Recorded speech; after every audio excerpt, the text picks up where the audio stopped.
Hey guys, in this video, I'll show you how to download and update Affinity on your MacBook.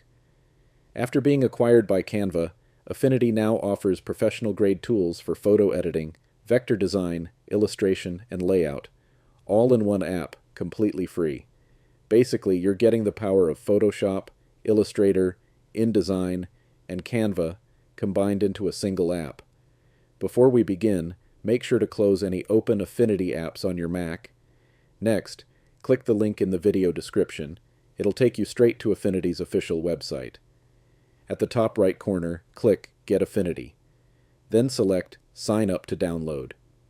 To access Affinity, you'll need to log in with your Canva account, or create a new one if you don't already have one. Once you're logged in, you'll be redirected to the download page. Scroll to the Mac section and click Download for Mac OS. The download should start automatically. Just save the file to your Downloads folder. It may take a few moments depending on your internet speed. When the download is complete, open your Downloads folder and double-click the file named affinity.dmg. A new window will appear. Now, drag the Affinity icon into the Applications folder. If you see a message saying, "An item named Affinity already exists," do you want to replace it? Click Replace. This will overwrite the old version with the new one.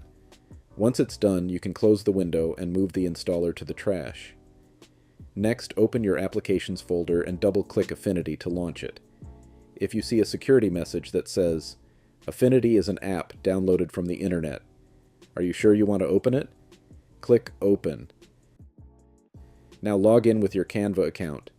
Here you can set your canvas size, adjust settings, or choose from ready-made templates. Click the plus icon to create a new document. Select your preferred size, for example A3, and click Create Document. And just like that, you've got a blank canvas, just like in Photoshop. On the left, you'll find tools like the brush, lasso, and text tools. Across the top, you'll see menus like File, Edit, Document, Text, and Vector, all neatly organized. It's basically Photoshop and Illustrator for free. And that's it. With Affinity, you can do photo editing, vector design, illustration, and layout, all in one app, with no subscriptions and completely free. If you found this video helpful, don't forget to like, subscribe, and hit the bell icon for more tech tips and tutorials. Thanks for watching, and I'll see you in the next video.